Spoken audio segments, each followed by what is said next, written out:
Buenas tardes a todos. El día de hoy, en la sesión clínica, vamos a hablar sobre el síndrome de Churg-Strauss como diagnóstico diferencial de poliposis nasosinusal. Vamos a hacer una pequeña revisión sobre sus características generales, sus características en cuanto al diagnóstico diferencial en una poliposis nasosinusal, así como las diferentes manifestaciones otorrinolaringológicas que podemos encontrar en este síndrome y cuál es el manejo actual que se está dando en esta patología. Bueno, para empezar, un poco de generalidades, ¿verdad? El síndrome de Churg-Strauss se conoce también como una granulomatosis alérgica. Es una vasculitis necrotizante sistémica de etiología desconocida que afecta vasos sanguíneos de pequeño y mediano tamaño y fue descrito por primera vez por Jacob Churg y Lotte Strauss en 1951. Generalmente este síndrome se da en un amplio rango de edad.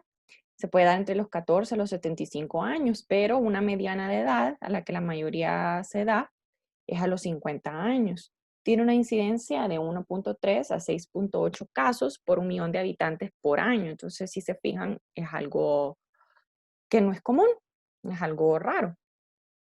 En 1990 fue declarada la patología de senos paranasales como un criterio diagnóstico por la Academia Americana de Reumatología. Una característica importante en este síndrome histopatológicamente, es que vamos a encontrar infiltración tisular de eosinófilos y formación de granulomas. Y también en estudios que se han realizado recientemente, se ha encontrado que se asocia a la presencia de este gen de HLA-DRB4. Por lo tanto, actualmente una de las teorías es de que existe un componente genético. Bueno, vamos a distinguir tres estadios de la enfermedad: el prodrómico, el eosinofílico y la tercera etapa, que es la vasculitis sistémica con granulomas. Aquí lo importante destacar es que todas las manifestaciones otorrinolaringológicas las vamos a encontrar en el primer estadio, que es el prodrómico, ¿verdad? Vamos a encontrar comúnmente rinitis alérgica, pólipos y pacientes que son en su mayoría asmáticos. Luego, en el segundo estadio, que es el eosinofílico, la característica es que vamos a encontrar una hipereosinofilia de más del 10% o más de 1500 por milímetro cúbico. Y la última etapa, ¿verdad? Ya es la vasculitis sistémica con granulomas, que aquí ya vamos a encontrar formación de granulomas extravasculares que afectan todos los órganos, ¿verdad? Esta es una enfermedad que puede afectar cualquier órgano del cuerpo, especialmente tiene predilección por riñones, piel y sistema nervioso periférico. Es importante recalcar que existen dos fenotipos de la enfermedad: si expresa ANCA, que sería el ANCA positivo, o si no expresa ANCA, que sería ANCA negativo. Y esto es importante ya que dependiendo de qué fenotipo es, se van a dar diferentes manifestaciones o hay predilección por diferentes manifestaciones o características de la enfermedad.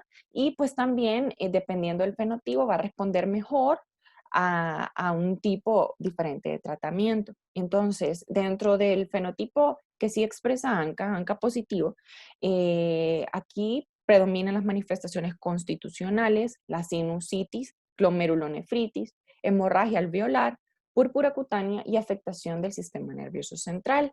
En cambio, cuando no expresa ANCA, eh, predominan la fiebre, la pericarditis, cardiomiopatía y el derrame pleural. Ahora, hablando de manifestaciones clínicas de manera general, pues para empezar tenemos que recalcar cuáles son los factores desencadenantes. Entonces, en número uno, la retirada o bajada brusca de dosis de corticosteroides. Esto hablando, ¿verdad? Como les había mencionado, que la mayoría de estos pacientes tienen asma. Son pacientes asmáticos que son tratados con corticosteroides. Entonces, un factor desencadenante podría ser eso, ¿verdad? La retirada o la disminución brusca de la dosis de corticosteroide que estaba utilizando. También el uso de inhibidores de leucotrienos como Safirlukaz y Montelukaz, pero esto va ligado a lo mismo, ¿verdad? Que estaba hablando. a que son pacientes asmáticos que se les da como tratamiento inhibidores de leucotrienos. Esto causa una disminución de los corticoides endógenos y eso es lo que va a causar la manifestación de la enfermedad. Es el hecho de la disminución del corticoide. Y por último, también tenemos el uso de cocaína, macrólidos cualquier otra sustancia puede desencadenarlo. En general, los pacientes presentan astenia, anorexia, pérdida de peso y fiebre en un 70%. Ese va a ser como el cuadro general, ¿verdad? Que es un cuadro, la verdad, que no es específico, es algo que se puede dar en muchos otros síndromes. También son frecuentes las artromialgias, la artritis no erosiva en un 15%, que se localiza más que todo en rodillas, codos, muñecas y manos. Ahora hablando así, ¿verdad? Puntualmente de cuáles son las manifestaciones clínicas generales o de qué manera nosotros podemos buscar o de qué manera podemos ver cómo el paciente está manifestando esta enfermedad.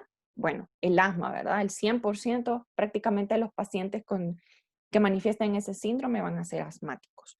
También pueden haber alteraciones pulmonares, infiltrados, una mononeuritis múltiple, alteraciones cutáneas en cualquier, como habíamos dicho, ahora la piel es uno de los más afectados, en cualquier localidad de la piel podemos encontrar alteraciones cutáneas, alteraciones gastrointestinales, alteraciones renales y alteraciones cardiovasculares, que últimamente las alteraciones cardiovasculares son las que van a ser la causa de muerte de estos pacientes.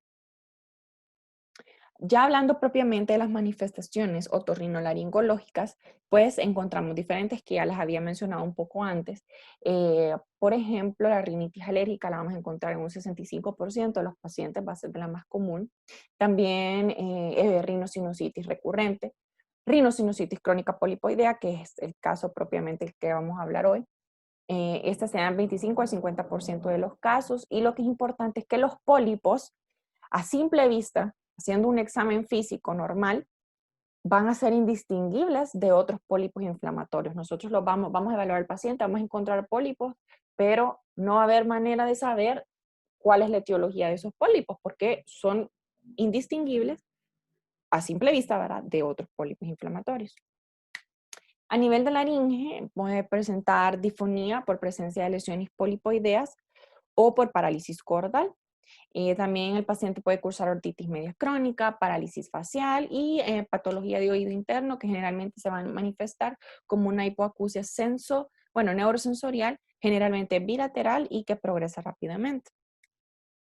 Bueno, aquí están en resumen los criterios, como les había mencionado antes, los criterios que el Colegio Americano de Reumatología determinó en 1990. Entonces, son historia de asma, eosinofilia superior al 10% o más de 1.500 células por milímetro cúbico, mono o polineuropatía atribuible a vasculitis sistémica, infiltrados pulmonares radiológicos, migratorios, transitorios, atribuibles a vasculitis sistémica, afectación de senos paranasales, historia de dolor agudo o crónico paranasal o velamiento radiológico de los senos paranasales, eosinófilos extravasculares, biopsia arteria, arteriola o vénula que muestra acumulación de eosinófilos en áreas extravasculares.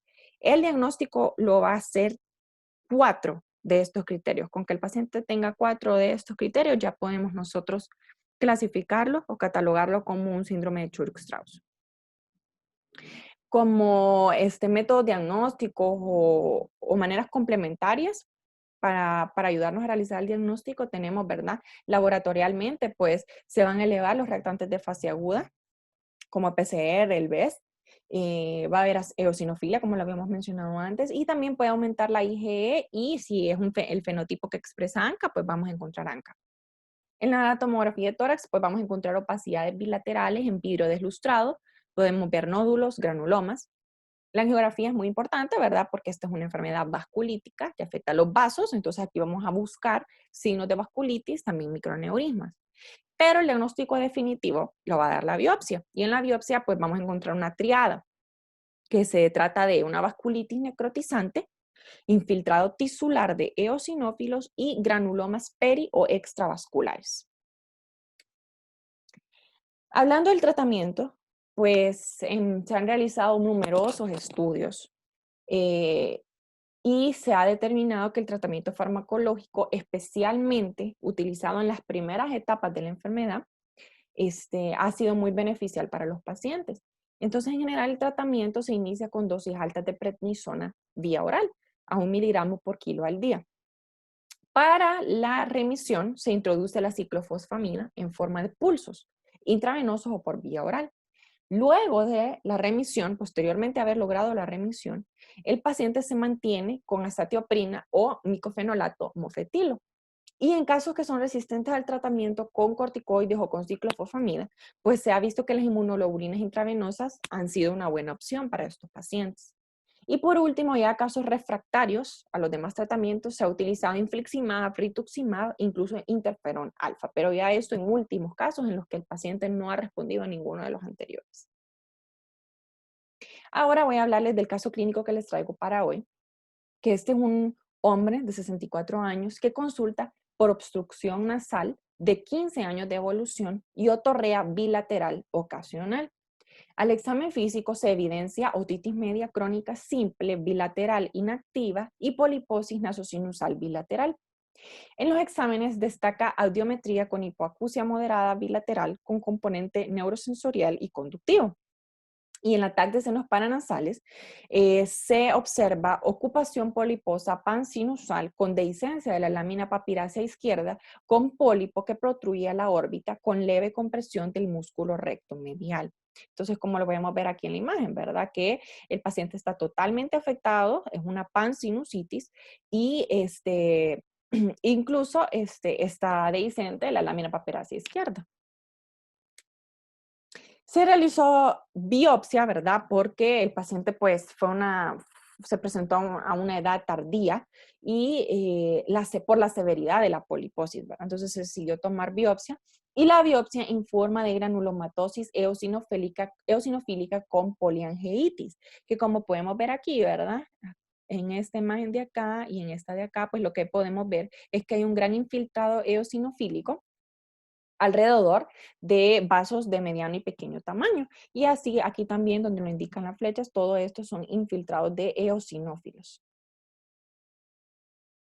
Ahora, los exámenes de laboratorio, el paciente no presentaba eosinofilia, era ANCA negativo, la función renal estaba normal.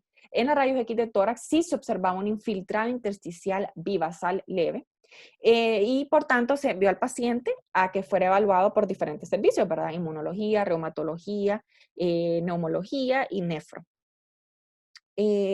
Para manejar este paciente, se revisó la literatura para ver cuál era la mejor opción a su caso y se decidió no someter a cirugía rinosinusal. Se inició manejo médico con corticoides orales, con prednisona 10 miligramos al día y con inmunomoduladores. Se dio azatioprina 50 miligramos al día. El paciente presentó una franca disminución del tamaño de los pólipos nasales, una gran mejoría. Los médicos tratantes tomaron esta decisión de no operar porque en la literatura se ha visto en estos casos de poliposis nasosinusal asociado al síndrome de Churg-Strauss que no hay gran beneficio al paciente de operarle los pólipos, porque ¿qué pasa? Se operan, pero vuelven a crecer nuevamente el mismo tamaño, reaparecen otra vez.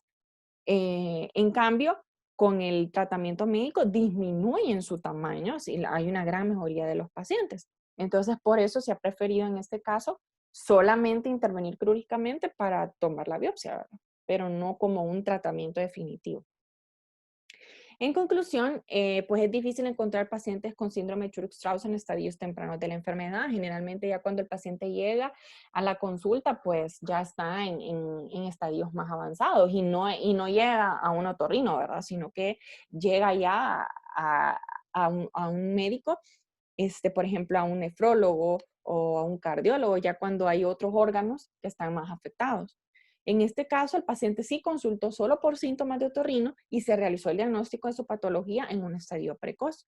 Y por último, ¿verdad? La similitud de los síntomas con la poliposis nasosinusal no asociada a vasculitis retarda el diagnóstico hasta verse lesiones agregadas a otro nivel, como les había dicho antes, que es el problema que nosotros nos llega un paciente con poliposis y no vamos a pensar, ¿verdad? Obviamente no es lo primero que vamos a pensar, porque es una poliposis nasosinusal, no vamos a pensar que es un Churg-Strauss, pero por eso tenemos que estar nosotros pendientes de otras manifestaciones, preguntarle al paciente por otros síntomas que estén asociados a esa poliposis. O el tiempo de evolución también, ¿verdad? O sea, tratar de indagar en otros síntomas que estén afectando otros órganos del cuerpo para que nosotros así tengamos la sospecha, ¿verdad? Y en ese caso, tomar una biopsia temprana y tener así un diagnóstico temprano. Entonces, pues eso era la presentación de hoy y bueno, gracias.